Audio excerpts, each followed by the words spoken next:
Assalamualaikum warahmatullahi wabarakatuh. Perkenalkan, nama saya Imratul Mafiroh dan teman saya Safrina Audia Balfasa.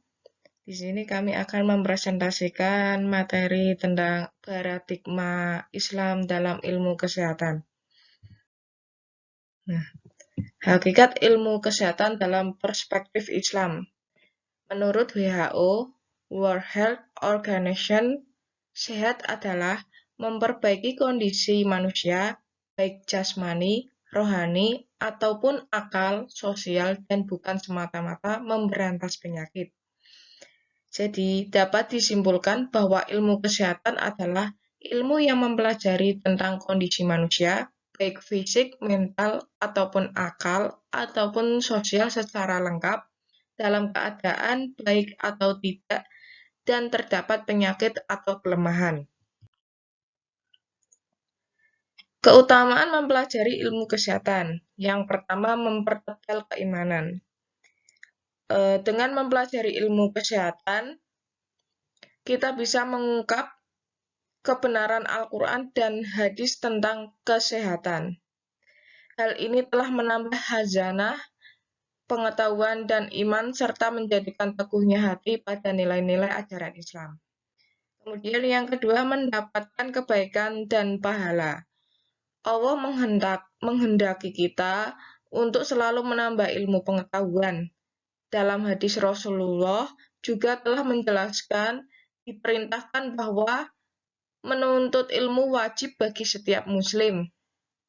Dari kedua anjuran tersebut, jika kita melakukannya, maka akan bernilai pahala. Kemudian yang ketiga, terbebas dari penyimpangan akidah.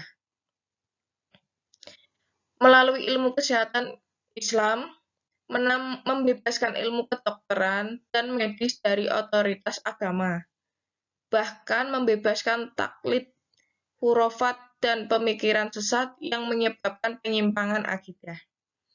Kemudian yang keempat, mempertebal rasa syukur. Dengan memahami ilmu kesehatan, kita bisa menjaga dan merawat kesehatan yang diamanahkan oleh Allah kepada hambanya. Hal ini menjadi pengingat bahwa jasmani dan rohani hanya milik Allah, sehingga mempertebal rasa syukur kita. Kemudian yang terakhir, mempunyai jiwa sosial yang tinggi. Jika kita mempunyai ilmu, kewajiban kita adalah menyampaikannya. Begitu juga ketika keilmuan tentang kesehatan sudah kita miliki, maka pertanggungjawabannya adalah menolong orang lain yang membutuhkan dengan jiwa sosial yang tinggi. Nah, kemudian teori-teori ilmu kesehatan dalam Islam. Di antara tujuan pokok kehadiran Islam yang berkaitan dengan ilmu kesehatan adalah untuk memelihara jiwa, akal, jasmani. Nabi Muhammad SAW lewat sunnahnya memberi perhatian yang serius terhadap kesehatan manusia, baik itu kesehatan jasmani, rohani, dan kesehatan sosial, yang berkaitan dengan aspek spiritual. Para sarjana muslim telah melakukan penelitian dan mendalami fakta-fakta yang terkandung dalam Al-Quran mengenai kesehatan. Sehingga muncullah teori-teori ilmu kesehatan dalam Islam. Di antara objek penelitiannya, para ahli adalah rukun Islam yang keempat, yaitu puasa. Kemudian ayat-ayat Al-Quran dan hadis yang relevan dengan penerapan kesehatan.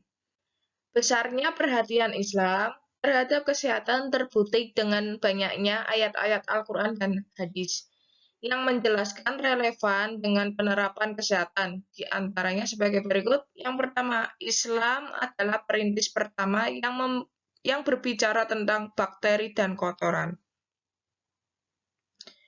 Dalam Al-Quran menunjukkan berbagai najis dan bakteri yang menyebabkan penyakit.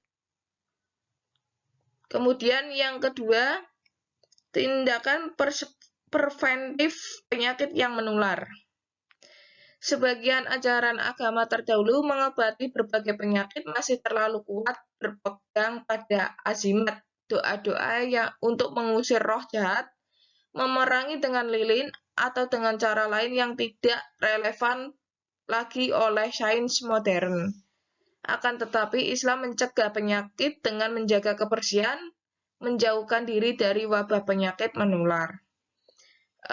Rasulullah SAW bersabda, janganlah orang yang terkena sesuatu penyakit menularkan kepada orang lain. Kemudian yang ketiga, pola makan yang baik.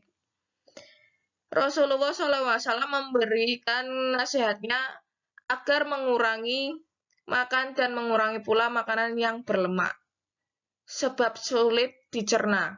Rasulullah bersabda, usus besar adalah rumah pusatnya penyakit, sedangkan menahan makan adalah obatnya. Kemudian yang keempat, penjelasan Al-Quran mengenai kesehatan seks.